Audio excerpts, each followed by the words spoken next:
A paz do Senhor a todos.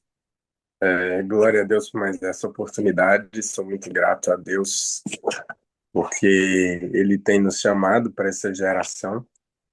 E assim como Isaías, né? Eis-me aqui, usa-me a mim. Que nós sejamos que nós estejamos disponíveis para ser usado por Deus. E a palavra que Deus tem colocado no meu coração todo dia de hoje é uma palavra que é um pouco, talvez seja uma palavra mais dura, mas é uma palavra necessária e também é uma palavra de grande aprendizado, que se refere à vida de um profeta muito importante, que muita gente fala dele de uma forma, talvez só lembre de algo ruim ou de algo que ele fez, que pronto, talvez nós faríamos, mas o mais fácil é questionarmos ou julgarmos na maioria das vezes. E o profeta que eu quero falar hoje é sobre Jonas. E o tema hoje é um tema que mexe com o nosso coração, porque todos os dias nós somos confrontados, nós somos, às vezes, testados por Deus, e algumas das vezes nós acabamos por falhar na missão, por falhar no teste, ou por deixar mesmo de seguir o chamado, né? E o tema da mensagem de hoje é o confronto de Deus ao seu servo. O tema que eu quero trazer hoje é a base bíblica, se encontra lá em Jonas, capítulo 1, do versículo 1 ao 3, e depois eu quero ler o capítulo 4, do versículos 10 e 11. Primeiro Jonas capítulo 1, versículo 1 ao 3, e depois Jonas 4, versículos 10 e 11. Diz assim a palavra do Senhor: E veio a mim a palavra do Senhor a Jonas, veio a palavra do Senhor a Jonas, filho de Amitai, dizendo: Dispõe-te, vai à grande cidade de Nínive e clama contra ela, porque a sua malícia subiu até mim. Então Jonas se dispôs, mas para fugir da presença do Senhor, para Tarsis. E tendo descido a Jope, achou um navio que ia para Tarsis. Pagou, pois, a sua passagem e embarcou nele, para ir com eles para Tarsis, para longe da presença do Senhor. Agora vamos lá para o capítulo 4, versículos 10 e 11. E diz assim: Tornou o Senhor: Tens compaixão da planta que te não custou trabalho, a qual não fizeste crescer, que numa noite nasceu e numa noite pereceu. E não hei de eu ter compaixão da grande cidade de Nínive, em que há mais de 120 mil pessoas que não sabem discernir entre a mão direita e a mão esquerda, e também muitos animais? Como eu falei, essa palavra é uma palavra de confronto. O tema hoje é o confronto de Deus ao seu servo. Quando nós lemos o livro de Jonas, nós nos deparamos com uma missão de Deus para um profeta. Uma missão de Deus, um chamado de Deus para um profeta. E o mais interessante aqui é que Jonas, ele não era assim tão conhecido, né? Não era assim alguém que tinha ali tanto conhecimento, que se falava tanto de Jonas. O livro de Jonas, ele pode ser um dos mais conhecidos do Antigo Testamento, por quê? Pela história do profeta que foi engolido pelo grande peixe, né? Toda a gente fala de Jonas, aquele que foi engolido pelo peixe grande, aquele que fugiu de Deus, fugiu da presença do Senhor e o peixe engoliu.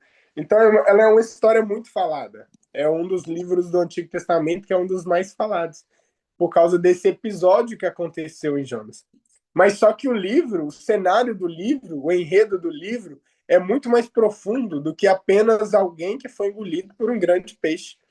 Nós vemos ali que Jonas é diferente dos outros profetas. Enquanto Isaías, Jeremias e Amós profetizavam para o povo, Jonas ele tem uma história pessoal que é o foco do livro.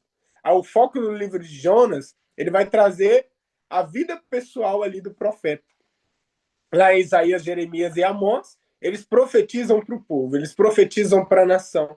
Em Jonas, não. Em Jonas, nós vemos ali um chamado pessoal. Nós vemos algo pessoal da história de Jonas.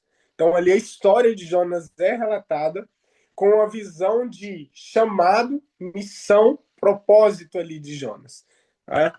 Ele não é apenas um mensageiro de Deus aqui no livro de Jonas. Ele é a própria mensagem. Ele é a mensagem ali que Deus quer trazer para o povo. Então, ele não é só mais um profeta, ele não é só alguém que foi levantado para poder levar a mensagem ao povo, mas ele é a própria mensagem. A vida dele, a história de Jonas, o chamado, desde o chamado de Jonas até o momento que ele foge da presença de Deus e até o momento que ele cumpre o chamado, então ali nós vemos todo o decorrer da história um propósito. Nós vemos ali a própria mensagem sendo escrita através da vida de Jonas. Esse livro foi escrito provavelmente aí no século 8 a.C., e ele vai mostrar algumas coisas, esse livro. Primeiro, que ele é um Deus missionário, que ama até os inimigos de Israel. No caso, Jonas foi chamado para pregar para Nínive, e Nínive é a capital da Síria. Nós vemos ali que Israel ele foi dominado pela Síria também. Nós vemos que Israel ele então sofre ali aquele governo assírio, aquela pressão assíria. Então os ninivitas eram um dos inimigos de Israel. E Deus chama Jonas para pregar para essa cidade. Deus chama Jonas para poder pregar para essas pessoas que até então eram inimigos da nação. E ali, aqui no livro de Jonas também nós vemos um profeta nacionalista que reluta, que não quer ver a misericórdia de Deus sendo estendida ao povo cruel.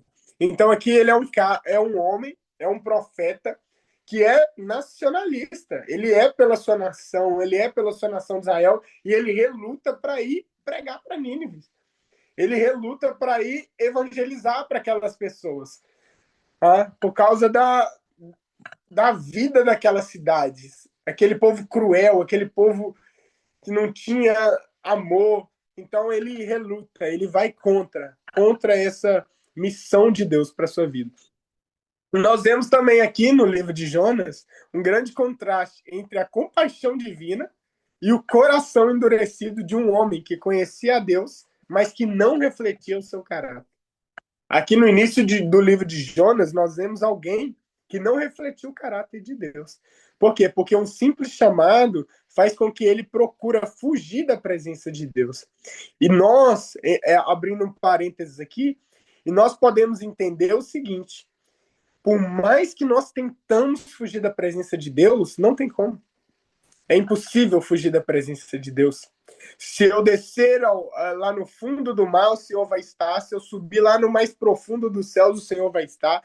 Então, se eu for lá nas montanhas, se eu for para onde for, um lugar, uma ilha deserta, um lugar que não tem ninguém, um lugar que ainda não tem civilização, mas Deus vai estar lá. Então Jonas ele tenta fugir da presença do Senhor, ele tenta correr do chamado do Senhor. Mas aqui no decorrer do livro nós vemos que não tem como fugir. Não tem como fugir daquilo que Deus chamou você para fazer. Não tem como fugir daquilo que Deus me chamou para fazer. Se Deus me chamou para fazer algo, se Deus chamou para fazer algo, então a nossa missão é cumprir. A nossa missão é fazer. Por quê? Porque, querendo ou não, de uma forma ou outra, por mais que por alguma circunstância não seja nós, mas Deus vai levantar alguém, Deus vai fazer, Deus vai cumprir aquilo que Ele tem decretado. Porque aquilo que Deus fala não é algo que se calhar vai acontecer, é algo que irá acontecer. A Bíblia diz que as palavras de Deus não passarão. Pode passar os céus e a terra, mas as palavras de Deus jamais passarão. Tem uma coisa que é impossível para Deus, que é ir contra a sua própria palavra. É algo que Deus jamais pode fazer, que é ir contra a sua palavra. Se Ele decretou, se Ele falou, vai cumprir. Se Ele decretou, se Ele falou, vai realizar. Então aqui nós vemos no livro de Jonas algo que mexe conosco, algo que confronta o nosso coração. Que às vezes Deus nos chama para uma missão, às vezes Deus nos chama para um propósito e nós achamos que não é para a gente. Ah, isso aí se calhar é para o irmão do lado, se calhar é para o outro. E Deus está chamando eu e você. Deus está nos chamando para uma missão. E muitas das vezes nós queremos passar a responsabilidade para o outro. Nós queremos transmitir a responsabilidade para o outro. Então nós somos confrontados todos os dias com o chamado de Deus para a nossa vida. Nós somos confrontados por Deus a viver aquilo que ele tem. Porque Nínive era inimiga de Israel. Mas Deus veio para salvar Nínive. Deus já tinha algo para Nínive. Deus já tinha uma salvação, Deus já tinha uma resposta ali para aquela cidade. Aquela cidade que até então não tinha solução diante do homem, mas diante de Deus já tinha uma solução decretada. Então Deus chama Jonas para poder cumprir um propósito. E Jonas, então, ele foge, ele se afasta diante do Senhor. Mas Deus vai de encontro a Jonas. Deus vai ali buscar esse profeta.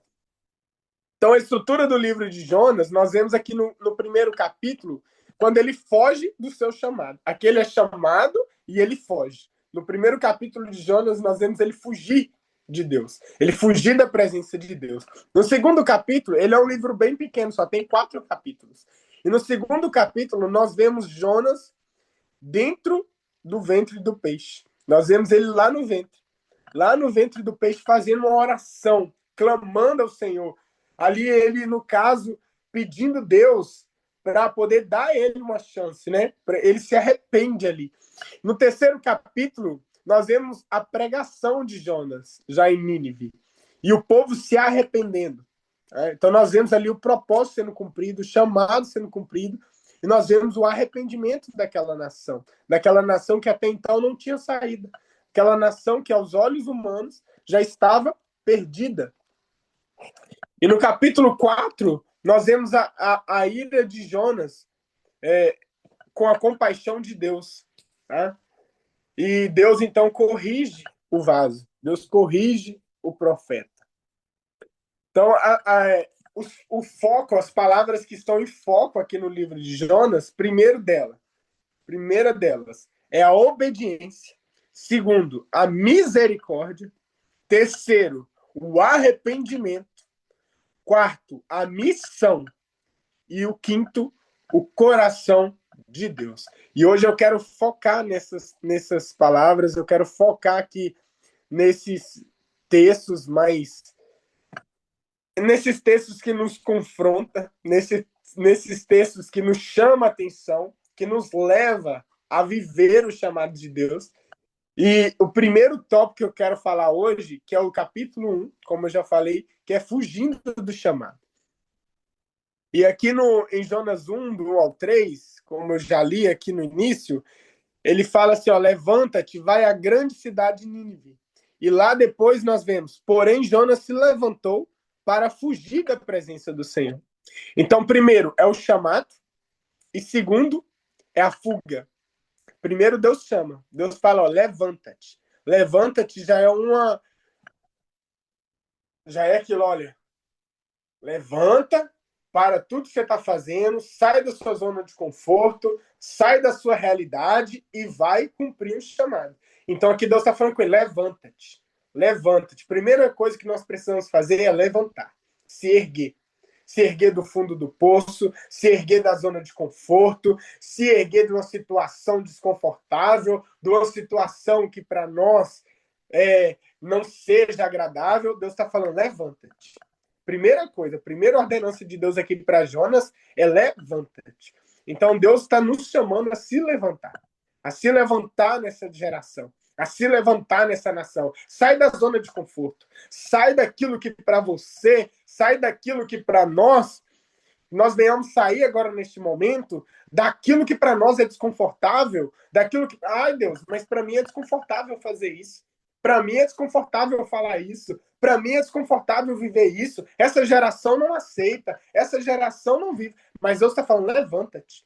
Não importa qual seja a situação. Não importa qual seja a circunstância do momento. Não importa qual seja a nação que tu estás a viver, não importa qual seja a geração que tu estás a viver, a primeira palavra de Deus é levanta-te. Então aqui nós vemos Deus falando com Jonas, levanta-te, dispõe-te, ergue-te, faz alguma coisa. Primeira coisa, faz alguma coisa. Aí, o mais engraçado é que lá no versículo 3 nós vemos Jonas fazendo o contrário. Ele levanta, mas levanta para fugir. Ele levanta para fugir do chamado. Ele levanta para fugir daquilo que Deus tem chamado ele para fazer. E a primeira lição que nós podemos tirar aqui do livro de Jonas é que nós podemos até fugir do propósito, mas não conseguimos fugir da presença de Deus. É uma coisa muito...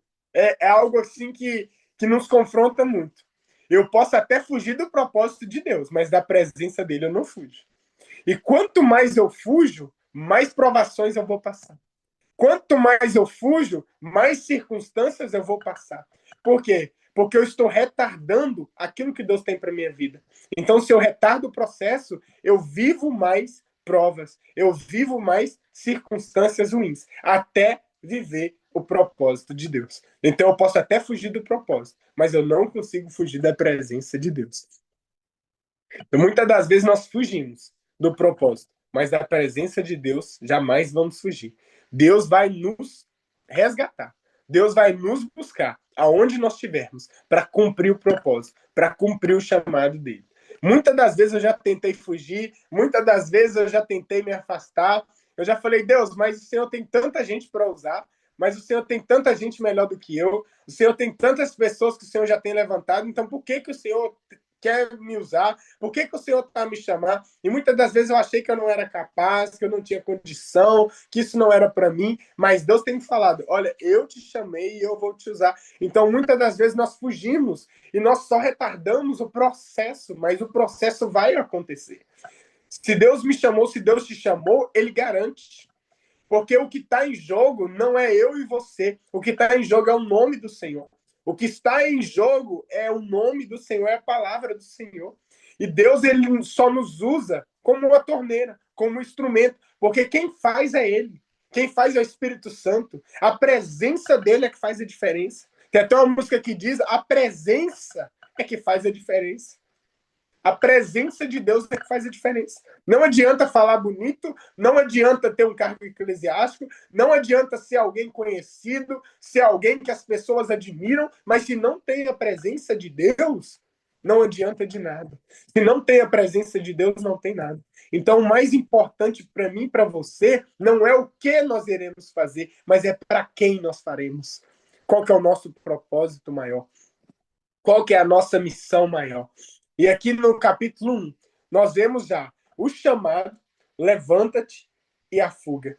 Nós vemos duas coisas totalmente contrárias, totalmente adversas. Nós vemos ali situações contrárias, mas nós vemos depois o propósito se cumprir. E no capítulo 2 já de Jonas, nós vemos ali quando Jonas clama no fundo do poço já, lá dentro do peixe, lá no ventre do peixe. Então ele olha para a sua realidade e ele pensa, não tem como fugir da presença de Deus. Não tem como me afastar da presença de Deus. Primeiro nós vemos ali aquela tempestade no barco, nós vemos ali as pessoas angustiadas, agoniadas, por que estava acontecendo aquilo. Nós vemos as pessoas aqui, no versículo 11 do capítulo 1, as pessoas começam a dizer: que te faremos para que o mar se acalme? Porque o mar se ia tornando cada vez mais tempestuoso. E uma coisa que eu quero agora abrir parênteses é que quando eu e você fugimos do propósito de Deus, a tempestade pode vir não só para mim e para você, mas pode alcançar outras pessoas. As outras pessoas podem sofrer provas, podem sofrer tempestades que não eram para sofrer, que não eram para viver. Então, muitas das vezes nós vivemos coisas que não era para nós vivermos. Mas sabe por que eu e você estamos vivendo? Porque nós estamos fugindo do propósito de Deus para mim e para a sua vida. E essa fuga pode levar a nossa família a viver uma tempestade, a viver uma prova que não era para viver, a viver uma situação, uma circunstância que não era para viver. Então, aqui no versículo 12 do capítulo 1, Jonas responde: tomai-me e lançai-me ao mar, e o mar se aquietará, porque eu sei que, por minha causa, vos sobreveio essa grande tempestade. Então, por causa de Jonas, aquele povo, aquele navio foi comprometido. Aquelas pessoas ali foram comprometidas por causa da desobediência de um profeta, por causa da desobediência de alguém que foi chamado. Então, que nós venhamos entender que obedecer é melhor do que sacrificar. Obedecer é melhor do que fugir. Obedecer é melhor do que afastar, do que tentar renunciar, tentar desistir. Então, que nós venhamos ter em nosso coração a obediência como fator principal. E aqui no capítulo 2, nós vemos já ele clamar no fundo ali, lá dentro do ventre. Nós vemos Jonas clamando. No capítulo 2, versículo 1 e 2, nós vemos, diz assim, ó: então Jonas, do ventre do peixe, orou ao Senhor seu Deus e disse: na minha angústia clamei ao Senhor, e ele me respondeu. Do ventre do abismo gritei, e tu me ouviste a voz. Lá no 6 e no 10, diz assim: desci até os fundamentos dos montes, desci até a terra, cujos ferrolhos se correm sobre mim para sempre, se correram sobre mim para sempre. Contudo, fizeste subir da sepultura a minha vida, ó Senhor, meu Deus. Versículo 10. Falou, pois, o Senhor ao peixe, e este vomitou a Jonas na terra. A lição que nós tiramos aqui desse capítulo 2 é que, às vezes, Deus nos leva ao fundo para nos fazer olhar para o alto. É muito forte. Às vezes é necessário Deus nos levar para o fundo do poço para que a gente consiga ver o alto. Jonas fugiu da presença do Senhor. Jonas tentou se afastar do chamado, daquilo que era de Deus para a sua vida e da missão que Deus tinha para aquela cidade de Nínive. Mas Deus leva ele no fundo, lá no fundo do mar, dentro de um peixe. E lá ele consegue ver o alto. Lá ele consegue ver, olha, por mais que eu tente fugir da presença de Deus, mas ele vai me encontrar. E aqui nesse capítulo 2, nós vemos Jonas se rendendo ao Senhor, ele olhando para o alto e pedindo a Deus: olha, o Senhor me livrou. Eu clamei e o Senhor me livrou. Então aqui ele clama, ele pede a Deus por socorro. E lá no versículo 10, no final do capítulo 2, nós vemos quando Deus fala com o peixe. Ó, o Senhor fala e o peixe lança ele em terra. E o peixe lança ele lá aonde ele deveria estar. Então, mesmo na desobediência, Deus ainda consegue nos ouvir. Mesmo nas consequências da nossa desobediência, mesmo nas consequências daquilo que nós fizemos contrário à presença do Senhor, mas Deus ainda nos ouve. Quando o nosso coração está contrito, está quebrantado, está se prostrado diante do Senhor. Então tem solução para mim e para a sua vida, independente de onde nós estejamos. Mesmo se for lá no fundo do mar, dentro de um peixe, o Senhor ainda nos ouvirá. O Senhor ainda restaurará a sua família, a sua casa, a sua vida, não importa qual seja a situação. Não tem circunstância que para Deus seja impossível. Não tem circunstância que para Deus não seja possível. Aqui nós vemos no versículo 10 que Deus falou com o peixe e ele lança nele. Olha, Deus até dá um transporte para Jonas, um transporte diferente. Ele fugiu do chamado, ele fugiu do navio ali que ia levar ele para outra cidade. Ele era para ir para Nínive, ele queria ir para Jope. Mas só que Deus fala: olha, tu quer ir para um caminho diferente? Espera aí, que eu vou ordenar que o peixe te leve para a direção. Que o peixe te leve para o destino que eu te chamei para ir. Então, muitas das vezes vai ser necessário Deus enviar algo para nos levar para a direção. Vai ser necessário Deus enviar alguém. Vai ser necessário, muitas das vezes, Deus enviar pessoas que nós jamais pensaríamos para nos levar para o propósito, para nos levar para o caminho, para nos direcionar para o caminho. E foi isso que aconteceu com Jonas aqui no capítulo 2. Jonas foi levado por um peixe para a direção certa, para o propósito certo, para onde Deus havia chamado ele, para onde Deus direcionou que ele fosse. E aqui nós vemos no capítulo 3, a seguir o capítulo 2, a missão de Deus não é só para nós. No capítulo 3 nós temos essa lição, que a missão de Deus não é para mim, não é para você, mas é para uma geração, é para uma nação, é para pessoas que precisam ouvir o que eu e você tem para dizer. É pessoas que precisam ouvir aquilo que Deus nos chamou para pregar, aquilo que Deus nos chamou para falar. Então, a missão de Deus não cabe só a mim e só a você. Ela tem uma visão ampla, ela tem uma visão do reino, ela tem uma visão maior.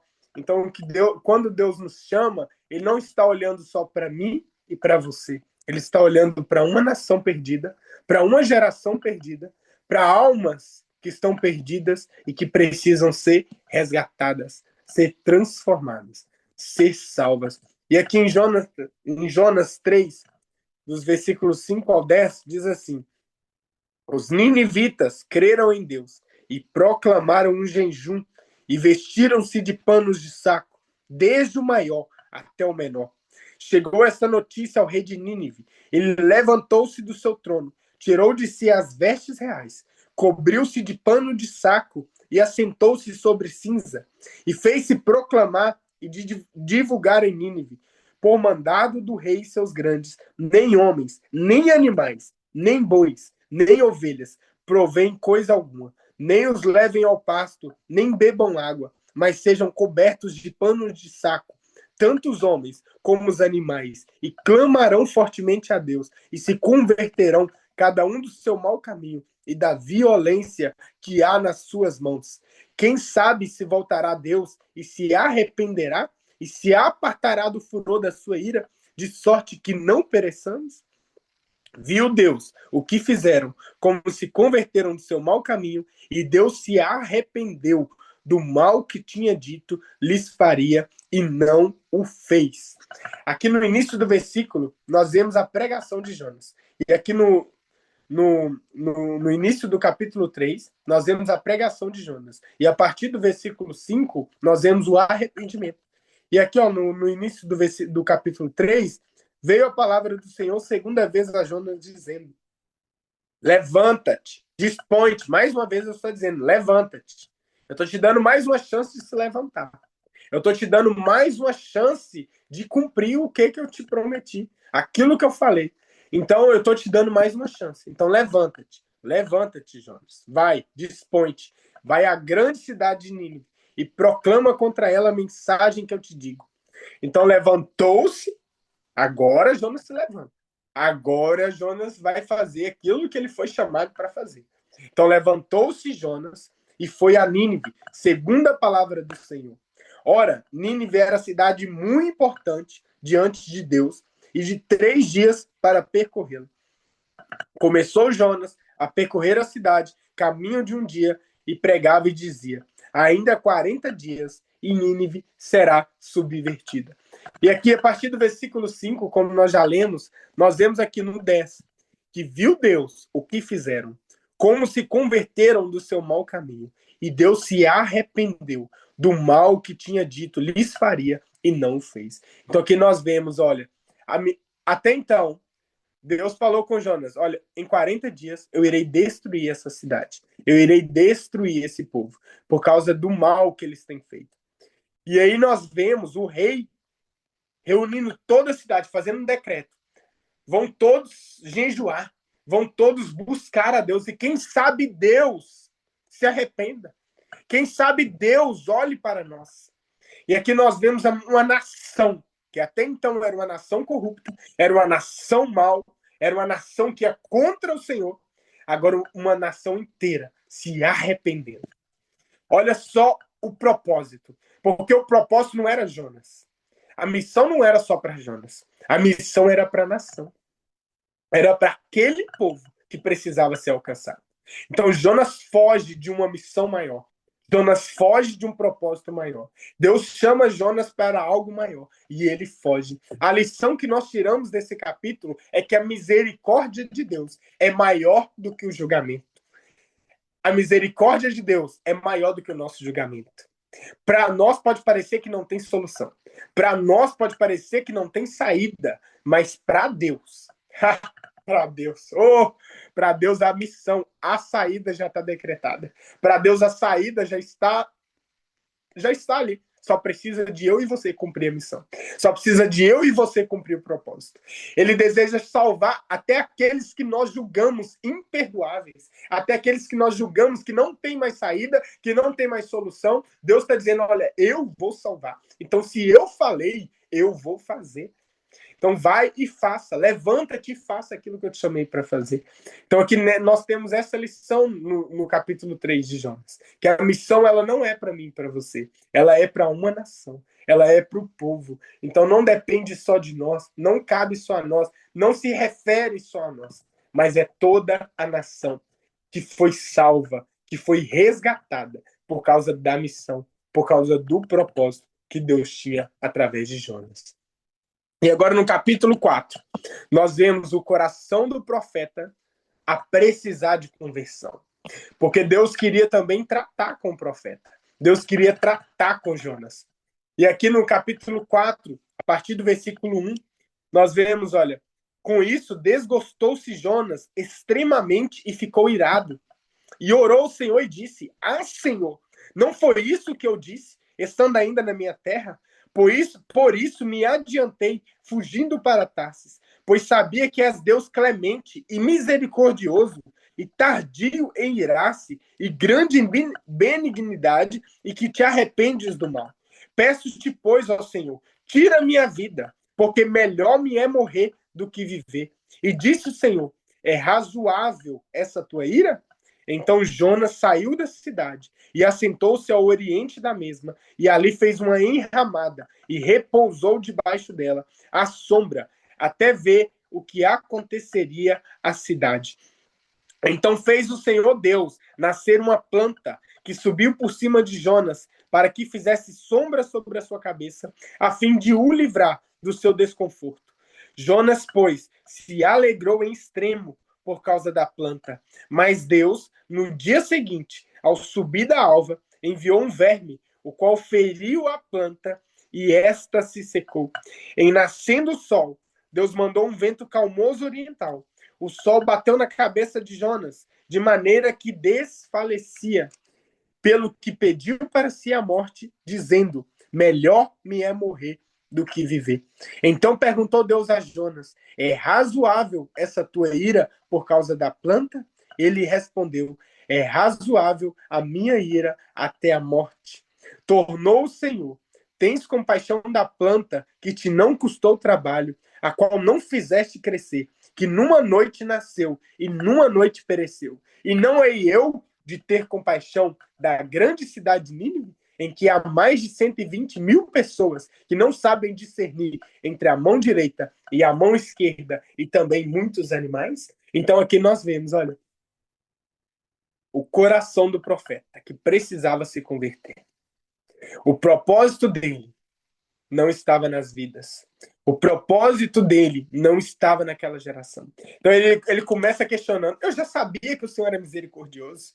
Eu já sabia que o Senhor ia voltar atrás na sua palavra. Eu sabia que o Senhor não ia fazer. Então por isso que eu não fui. Porque o Senhor tem misericórdia. E ele ficou ali, sentado, esperando o que ia acontecer com aquela cidade. Então Deus faz que nasça ali uma planta.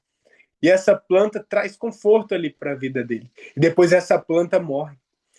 E aí ele sente ali ira por causa daquela planta. E Deus fala com ele, você tem compaixão de uma planta? Porque eu, o Senhor, não irei ter compaixão daquelas 120 mil pessoas que precisam de um arrependimento, que precisam da minha mão, que precisam ali de se voltar para mim. Então Deus traz ali a conversão do profeta. Então o coração do profeta ainda não estava convertido. Muitas das vezes Deus vai me chamar e vai te chamar para uma missão, mas primeiro ele quer converter o meu e o teu coração. Ele quer fazer com que nós nos voltemos para Ele. Ele quer que nós tenhamos o propósito no nosso coração. Que nós tenhamos a visão dele no nosso coração. Que nós tenhamos a missão dele no nosso coração. Porque quando meus planos alinham com os planos de Deus, as coisas fluem de uma forma melhor. As coisas fluem de uma forma diferente. A lição que nós tiramos aqui desse capítulo 4 é que Deus não quer só obediência exterior, mas um coração alinhado com o seu. Deus não quer só que nós obedeçamos, mas que nós tenhamos um coração alinhado com dele. E quando nós temos um coração alinhado com dele, o propósito é maior. A missão é maior. A vida, a resposta, a salvação, a mudança de comportamento, a mudança de vida. E aquela cidade foi alcançada.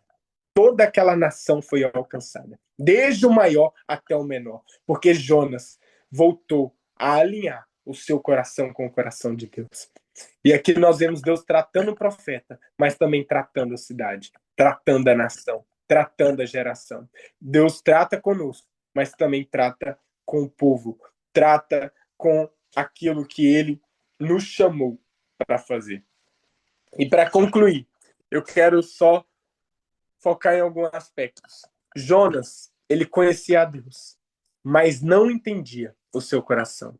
Aqui nesses capítulos de Jonas, é um livro pequeno, mas que nos traz grandes lições. A primeira é que Jonas conhecia a Deus, mas ele não conhecia o seu coração. Ele não conhecia realmente quem Deus era. Ele não conhecia realmente o coração de Deus. Segundo ponto, que Deus nos chama para uma missão, mas também para uma transformação no nosso interior. Ele nos chama para evangelizar, para pregar, mas ele também nos transforma interiormente, de dentro para fora. E o terceiro ponto, para finalizar, a compaixão de Deus confronta o nosso orgulho, a nossa religiosidade e o nosso egoísmo. Jonas ali era egoísta.